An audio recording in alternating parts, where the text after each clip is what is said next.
Hello students, welcome back to another video. दोस्तों आज हम लोग करेंगे क्लास 10th जो हमारा स्पेसिमेन पेपर आया है, सैम्पल पेपर आया है क्लास 10th के लिए फॉर द फर्स्ट सेमेस्टर। उसके लिए हम लोग क्वेश्चन आंसर्स जो दिए गए हैं उसको सॉल्व करेंगे। तो देर न करते हुए शुरू करते हैं। क्वेश्चंस बहुत ही अच्छे हैं और मैं अभी सेक्शन ए के क्वेश्चंस ले रहा हूँ। नेक्स्ट सेक्शन बी और सेक्शन सी के क्वेश्चंस हम लोग अगले वीडियो में कवर करेंगे। हमारा सेक्शन ए का जो हमारा फर्स्ट क्वेश्चन है वो है a matrix A is of order 3x2 and the matrix B is of order 2x2 then the matrix A B is of. Matrix में हम लोगों ने पढ़ रखा है कि कोई भी जो मैट्रिक्स होती है उसमें अगर कोई एक मैट्रिक्स है जिसका ऑर्डर क्या लिखा हुआ है हमारा 1x2 दे रखा है और उसको हमको प्रोडक्ट करना है मैट्रिक्स, मान लीजिए मैट्रिक्स ए है और दूसरी मैट्रिक्स है हमारी बी जिसका ऑर्डर क्या है हमारा 2x1। ठीक है, ये रो है, ये कॉलम है। तो पहले मैट्रिक्स का क्या होना चाहिए, पहले मैट्रिक्स का कॉलम और दूसरी मैट्रिक्स की रो जो होनी चाहिए सेम होनी चाहिए, तभी हम लोग का प्रोडक्ट पॉसिबल होता है। और इसमें जो मैट्रिक्स बनेगी, मान लीजिए 3 है तो यहाँ पे जो मैट्रिक्स ए और बी, ए जो मैट्रिक्स होगी उसका ऑर्डर अगर 1x2 है और बी जो मैट्रिक्स है उसका ऑर्डर 2x3 है, जिसमें ये मैंडेटरी है कि फर्स्ट मैट्रिक्स का कॉलम और सेकंड मैट्रिक्स की रो जो हो सेम हो। तो यहाँ पे है भी तो इसका प्रोडक्ट हो सकता है। तो उसमें क्या होगा, जो हमारा रिजल्टेंट मैट्रिक्स आएगा प्रोडक्ट होके उसका ऑर्डर 1x3 होगा। ठीक है, तो अगर इसमें इस तरह से लिया गया है, अगर एक मैट्रिक्स है 3x2 और दूसरा मैट्रिक्स है 2x2, तो देखिए पहले का जो कॉलम है वो क्या है, तो 2 है और दूसरे की रो है 2 है, सेम है। तो इसमें जो मैट्रिक्स बनेगा वो हमारा बनेगा 3x2 का। किस चीज़ का बनेगा, 3x2 का, जो कि हमारा पहला ऑप्शन है। तो first option will be right. चलते हैं नेक्स्ट क्वेश्चन की ओर। इसमें हमारा फर्स्ट ऑप्शन राइट होगा। सेकंड क्वेश्चन है the percentage share of SGST मतलब state GST and total GST, जो कि टोटल GST होता है for the intra state sale of an article is. अब कोई भी आर्टिकल हम लोगों ने इसमें GST में पढ़ रखा है कि GST जो होता है वो SGST टोटल किस तरह से कितने पार्ट्स में डिवाइड होता है, तो ये 50% में डिवाइड होता है। तो हमारा ऑप्शन जो होगा वो ऑप्शन बी सही होगा। ठीक है, ऑप्शन बी हमारा राइट होगा। इसमें 50% में GST जो होता है GST में डिवाइड होता है इंट्रा स्टेट सेल में। नेक्स्ट क्वेश्चन देखते हैं। हमारा नेक्स्ट क्वेश्चन है ABC is a trapezium with AB parallel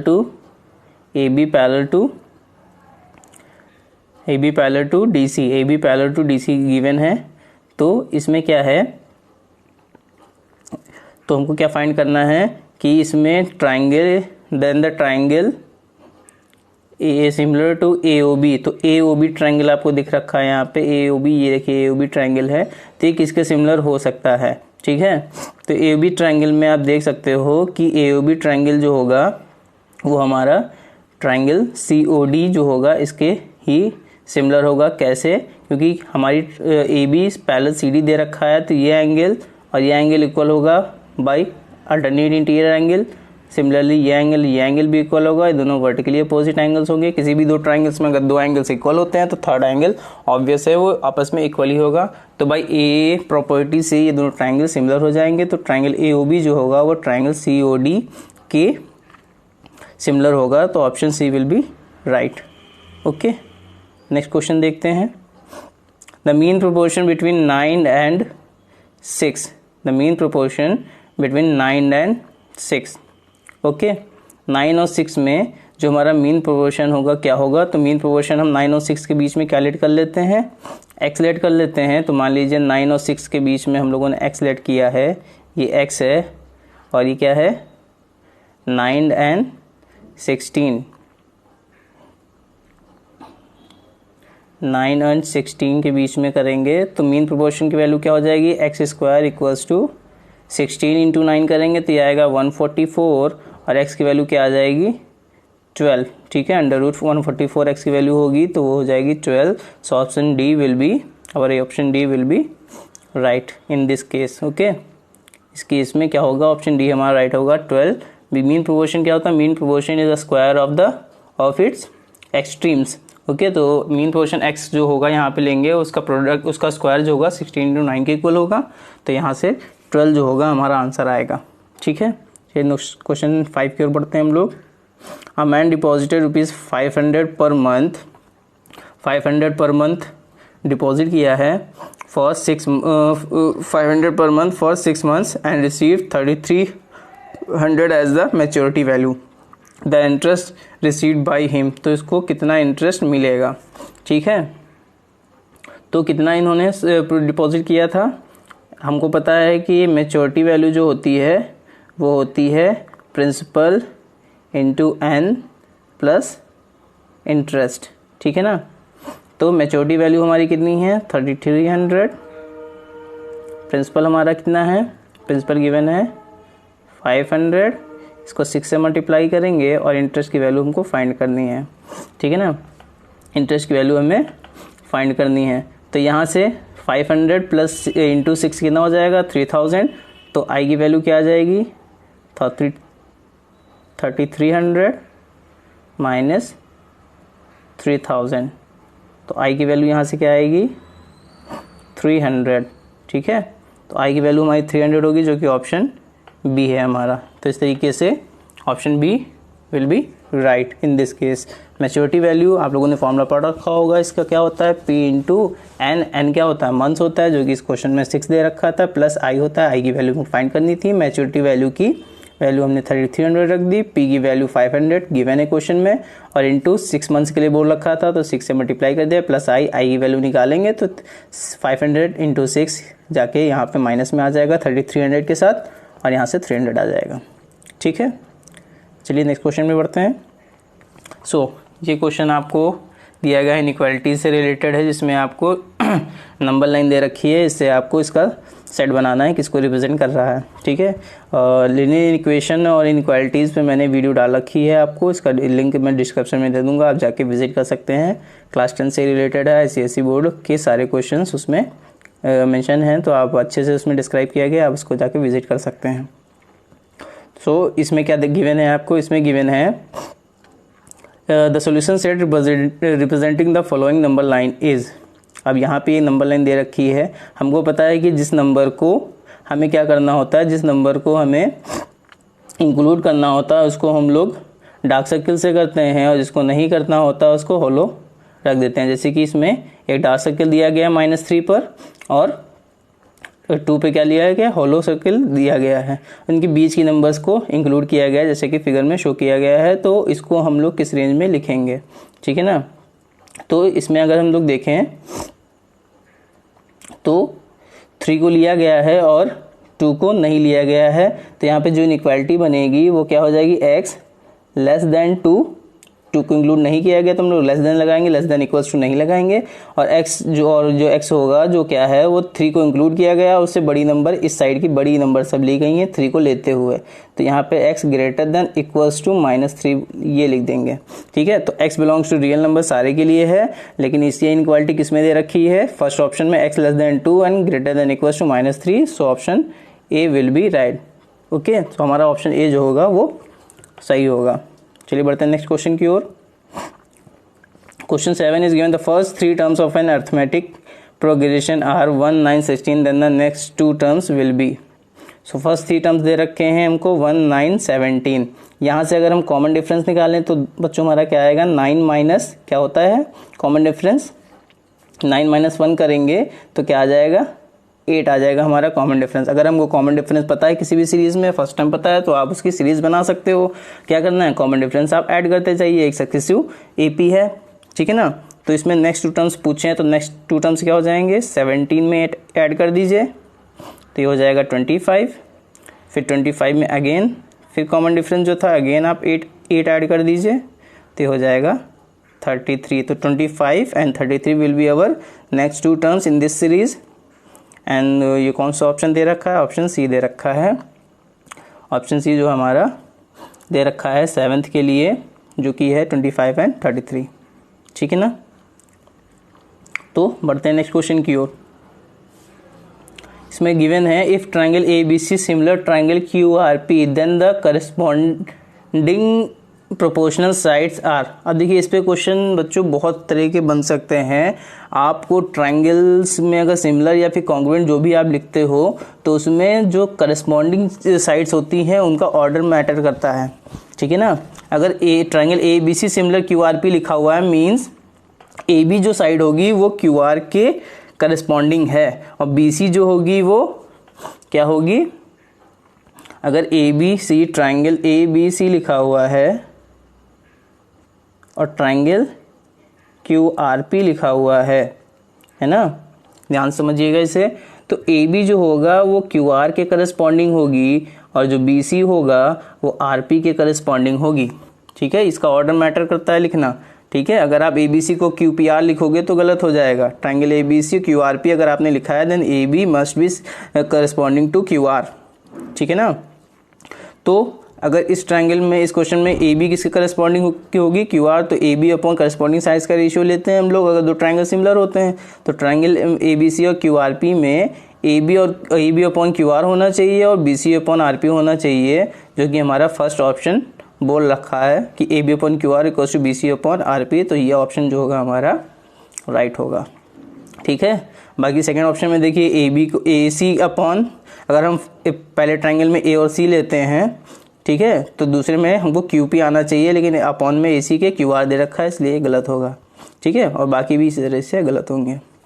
चलिए बढ़ते हैं नेक्स्ट क्वेश्चन की ओर।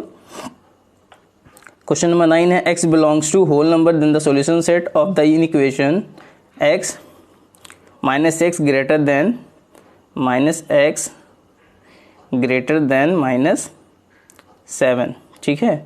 -x ग्रेटर देन -7 दे रखा है। अब हमें ये पता है इनइक्वालिटीज़ के रूल्स भी आपको बहुत अच्छे से मैंने वीडियोस में बता रखे हैं। मेरी प्लेलिस्ट में आप लोग जाइएगा देखिएगा, तो उसमें बहुत सारे रूल्स मैंने बता रखे हैं इनइक्वालिटीज़ के, जितने भी आपके क्लास 10 से रिलेटेड हैं। तो इसमें क्या होता है, इनइक्वालिटी साइंस किस किस कंडीशन में चेंज होता है, जब हम किसी निगेटिव नंबर से बोथ साइड्स में मल्टीप्लाई करते हैं या फिर डिवाइड करते हैं या फिर दोनों साइड में क्या करते हैं, रेसिप्रोकल लेते हैं। In these cases inequality sign will be reversed. तो अगर हमको x की वैल्यू यहाँ से फाइंड करनी है, इट मीन्स हमको दोनों साइड में क्या करना पड़ेगा भाई, -1 से मल्टीप्लाई करना पड़ेगा, क्योंकि हमको x की वैल्यू चाहिए ना कि -x की।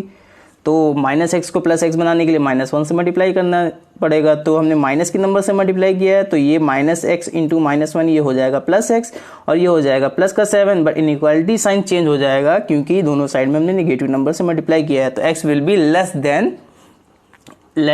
Less than 7 and although x belongs to whole number. तो अगर लेस देन 7 होल नंबर से की अगर हम बात करेंगे तो ऑप्शन बी जो होगा हमारा सही होगा कि लेस देन 7 में होल नंबर 0 से स्टार्ट होती हैं। तो 0 1 2 3 4 5 6 ये वैल्यूज आएंगी for the x belongs to whole number, ठीक है ना। सो नेक्स्ट क्वेश्चन पे चलते हैं हम लोग। क्वेश्चन नंबर 10 है the roots of the quadratic equation 4x square minus 7x plus 2 equals 0 are 1.39 and 0.39। The roots correct to 2 significant figures are. अब 2 सिग्निफिकेंट फिगर्स तक हमको चाहिए कि रूट्स आपको दे रखे हैं, इसको केवल 2 सिग्निफिकेंट फिगर्स तक हमको करना है। तो पहला क्या दे रखा है 1.390 और दूसरा है 0.359, ठीक है ना। तो 2 सिग्निफिकेंट फिगर्स चाहिए, तो हमको यहाँ पे पहली नंबर में 2 सिग्निफिकेंट फिगर्स अगर चाहिए तो हम 9 ये इतनी नंबर्स को हटाएंगे। तो 3 के जस्ट बाद 9 को अगर हटाना है हमें, तो 9 क्या है ग्रेटर देन 5 है, तो ये हटेगा अगर, तो ये क्या करेगा अपनी आगे वाली नंबर में 1 ऐड कर देगा, तो ये हो जाएगा 1.4 और यहाँ पे 5 हटेगा तो इसमें क्या कर देगा, इसमें भी ऐड कर देगा। तो 1.4 के साथ आपको आगे करने की जरूरत ही नहीं है। अगर आपने पहला ऑप्शन 1.4 ले लिया तो ऑप्शन 1.4 केवल सी में बोल रखा है, ठीक है। तो इसमें 2 ही सिग्निफिकेंट फिगर्स हैं, तो ऑप्शन सी जो होगा हमारा इसमें सही होगा, ठीक है ना। सो टोटल 16 क्वेश्चन रहेंगे आपके सेक्शन ए में। तो this session will be very important for you. अगर आप इसमें कुछ भी सीख लेते हैं तो कई क्वेश्चंस ऐसा सैम्पल पेपर से होता है आपके रिपीट करते हैं बोर्ड में, तो 16 में आप अच्छा स्कोर कर सकते हैं। बहुत से अच्छे बच्चे होंगे जो 16 में 16 भी क्वेश्चंस को इस जानते होंगे, सॉल्व किए होंगे, ठीक है ना। तो नेक्स्ट क्वेश्चन पे बढ़ते हैं। क्वेश्चन नंबर 11 है 1.5, 3, x and 8 are in proportion, ठीक है ना। अगर हमको पता है 4 वैल्यूज प्रोपोर्शन में होती हैं, देन क्या होता है, product of means equals to product of extremes. ये वैल्यूज, ये चीज़ें होती हैं। तो ये चीज़ें प्रोपोर्शन में दी हैं, तो x की वैल्यू हमको निकालनी है। तो यहाँ से एक्सट्रीम्स क्या हो जाएंगी, इनका प्रोपोर्शन में अगर लिखेंगे तो 1.5 और 8 क्या होंगे, एक्सट्रीम्स होंगे, और 3 इंटू एक्स क्या होगा, मीन्स होगा। तो इनका प्रोडक्ट इक्वल होना चाहिए। तो x इंटू 3 इक्वल होना चाहिए, x इंटू 3 इक्वल होना चाहिए किसके, x इंटू 3 इक्वल होना चाहिए 1.5 इंटू 8 के, ठीक है ना।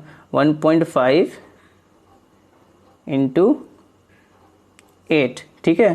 तो यहाँ से x इंटू 3, एक्स की वैल्यू हमको फाइंड करनी है। तो ये हो जाएगा 15 4 ज़ा 60, 8 ज़ा 120, तो ये आ जाएगा 12, है ना। प्रोडक्ट 0.0 12 आ जाएगा। तो x की वैल्यू यहाँ से क्या आएगी, 3 डिवाइड में जाएगा, तो ये आ जाएगा 4, है ना। तो option B, our option B will be right in this question, ठीक है।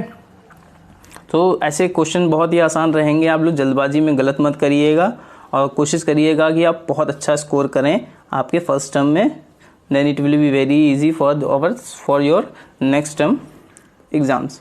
ओके, चलिए बढ़ते हैं क्वेश्चन नंबर 12 की ओर। क्वेश्चन नंबर 12 है, if a polynomial 2x² - 7x - 1 divided by x + 3 and the remainder is. तो according to remainder theorem x + 3 को 0 यहाँ पे रखेंगे अगर हम,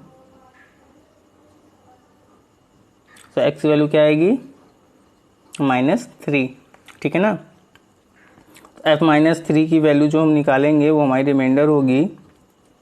तो इस इक्वेशन में 2x² - 7x - 1, इसमें क्या करेंगे, x की वैल्यू हम लोग रख देंगे -3। तो 2x², x² की वैल्यू क्या आएगी, 9, प्लस का 9 आ जाएगी, -3 का स्क्वायर करेंगे तो 2 इंटू 9 18 हो जाएगा। तो यहाँ पे 18 रखेंगे, देन -7x, तो माइनस, और x की वैल्यू -3 रखेंगे तो प्लस का 21 हो जाएगा, और माइनस में 1 दे रखा है, यहाँ माइनस में 1 रख लेंगे। तो कितना हो जाएगा हमारा, 39 -1 विच इज 38। 38 ऑप्शन कौन दे रखा है, option number B. Option number 13 की ओर बढ़ते हैं। If 73 is the nth term of the arithmetic progression, 73 जो है वो nth टर्म है इस अर्थमेटिक प्रोग्रेशन का, then the value of n is, value of n क्या होगी अर्थमेटिक प्रोग्रेशन में। तो इसमें हमको पता है, इसमें d कितना है, d कैसे निकालेंगे, d आपको दिख रहा है 8 - 3 करेंगे तो क्या आएगा 5। तो d की वैल्यू हमारी क्या हो जाएगी, d विल बी 5, ठीक है ना। तो और क्या दे रखा है हमको, 73 इज द nth टर्म दे रखा है, तो 73 nth टर्म है। तो nth टर्म को हम लोग an से डिनोट करते हैं, tn से, an है हमारा 73। तो इसकी वैल्यू निकालेंगे अगर, nth टर्म क्या होता है, nth टर्म होता है a प्लस, तो a हमारा है 3, a प्लस n-1, और d हमारा कितना है 5 इक्वल्स टू 3। यहाँ से n की वैल्यू फाइंड कर लेंगे, तो ये हो जाएगा हमारा 3, ठीक है। ये 3 उधर जाके सब्ट्रैक्ट हो जाएगा, ये हो जाएगा 5n - 5 इक्वल्स टू, ये आ जाएगा 70, है ना। और 5n की वैल्यू क्या आ जाएगी, -5 इधर ऐड हो जाएगा 75, और n की वैल्यू क्या आ जाएगी इस तरीके से, ये आ जाएगी 15, ठीक है। तो n की वैल्यू क्या होनी चाहिए, ऑप्शन सी जो होगा हमारा राइट होगा, जो कि है 15। ये बढ़ते हैं नेक्स्ट क्वेश्चन की ओर। क्वेश्चन नंबर 14 कह रहा है, the roots of the quadratic equation x² + 2x + 1 = 0 are real और and distinct, real and equal, distinct, no real, imaginary. तो आपको पता करना है कि इसके रूट्स जो होंगे वो कैसे होंगे, ठीक है। तो एक्सरसाइज के शुरुआत में ही, चैप्टर की शुरुआत में ही आपके बुक में रूट्स की नेचर के बारे में बताया गया है कि इसके रूट्स के नेचर को हम लोग कैसे पता कर सकते हैं, डिस्क्रिमिनेंट को फाइंड करके। तो अगर यहाँ पे हम डिस्क्रिमिनेंट को फाइंड करेंगे तो यहाँ पे ax², a की जगह क्या दे रखा है 1, b की जगह क्या दे रखा है, इसको standard equation of quadratic equation से कंपेयर करेंगे तो ax² + bx + 1 bx + c = 0 से, तो a की वैल्यू आएगी 1, b की वैल्यू आएगी 2 और c की वैल्यू क्या है 1 है। ठीक है, तो यहाँ पे अगर आप बी स्क्वायर माइनस 4ac की वैल्यू निकालोगे दोस्तों, आप लोग निकाल के देखिएगा, तो बी स्क्वायर माइनस 4ac की जो वैल्यू आएगी यहाँ पे वो आएगी 0। ठीक है ना, तो यहाँ पे अगर बी स्क्वायर माइनस 4ac की वैल्यू आप निकालोगे, बी स्क्वायर मतलब क्या हो जाएगा 2 का स्क्वायर 4 माइनस 4, ए की वैल्यू 1, सी की वैल्यू 1, 4 माइनस 4 क्या आ जाएगा 0 आ जाएगा। तो अगर रूट्स डिस्क्रिमिनेंट की वैल्यू हमारी 0 होती है तो रूट्स हमारे कैसे होते हैं, रियल एंड इक्वल होते हैं। तो option B will be right in this case. चलिए बढ़ते हैं नेक्स्ट क्वेश्चन की ओर। क्वेश्चन नंबर 15 है, which of the following statement is not true. All identity matrix are square matrix. ठीक है, ये तो सही है भाई, ऑल आइडेंटिटी मैट्रिक्स जो होते हैं वो क्या होते हैं, स्क्वायर मैट्रिक्स होते हैं। All null matrix are square matrix, all null matrix are square matrix, ऐसा जरूरी नहीं है।